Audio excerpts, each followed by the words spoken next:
Kisah pada waktu itu, tepatnya pada bulan Syawal, Kiai Haji Holil mengumpulkan semua santrinya.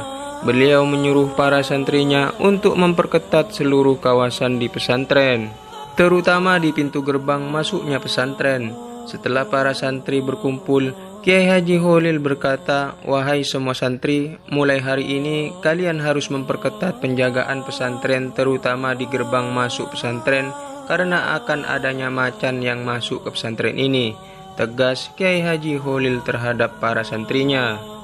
Semua santri menjadi panik karena pesantrennya tidak aman. Sementara kala itu, Demangan memanglah hutan yang cukup angker. Jadi, tidak heran bila para santri tersebut ketakutan, apalagi akan adanya macan yang akan masuk tersebut. Karena santrinya memang benar-benar taat dan sangat menghormati Kiai Holil, mereka segera memperketat penjagaannya, akan tetapi macan yang dikatakan akan masuk tersebut tidak muncul-muncul juga. Mereka tidak putus asa, bahkan semakin memperketat penjagaannya karena ketaatan mereka terhadap sang guru begitu besar. Ketika minggu ketiga, datanglah pemuda yang sangat kurus serta membawa tas koper besi masuk ke pesantren. Pemuda itu ingin nyantri kepada Kiai Holil. Ketika ia sampai di depan pintu dalamnya Kiai Holil, ia memberi salam dengan sangat sopan. "Assalamualaikum." Setelah itu, Kiai Haji Holil tidak menjawab salamnya, tetapi ia malah berteriak dan memanggil para santrinya. "Hai para santri, kesinilah. Inilah macan yang ditunggu-tunggu.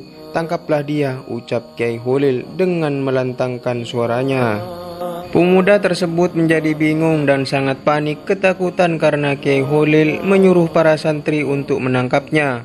Apalagi para santri yang ingin menangkapnya membawa senjata, alat-alat untuk berperang. Pemuda tersebut melangkah sedikit demi sedikit, kemudian ia meloncat lari ke semak-semak untuk bersembunyi.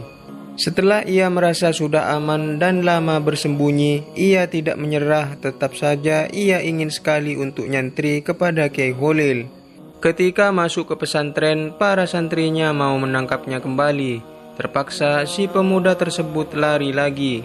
Keesokannya juga begitu dan seterusnya. Akan tetapi pemuda yang kurus tersebut tidak putus asa dan mencari cara untuk diterima menjadi santrinya. Ketika di tengah malam, ia diam-diam mengendap dan berhasil masuk ke dalam pesantren. Ia merasa bingung serta ketakutan, takut akan ada santri yang melihat lalu menangkapnya. Karena dia merasa sudah kelelahan, ia istirahat dan hingga tertidur.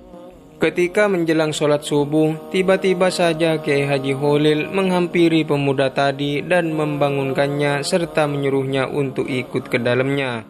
Tibanya di dalam, pemuda merasa sangat gembira dan bersyukur karena ia diterima menjadi santrinya. Pemuda yang dijuluki macan oleh Kiai Haji Holil itu bernama Kiai Haji Abdul Wahab Hasbullah.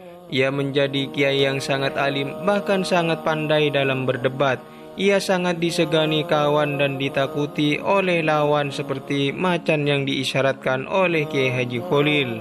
Bahkan ia adalah salah satu pencetus Nahdlatul Ulama, mengumpulkan para tokoh-tokoh pesantren se-Jawa Madura bersama Kiai Haji Hasyim Asy'ari yang juga merupakan salah satu santrinya Kiai Haji Holil untuk mendirikan Nahdlatul Ulama. Kiai Haji Abdul Wahab Hasbullah juga menjadi pemimpin Laskar Mujahidin Hizbullah untuk melawan penjajah, mempertahankan kemerdekaan Republik Indonesia dan menjadi rais AMNU.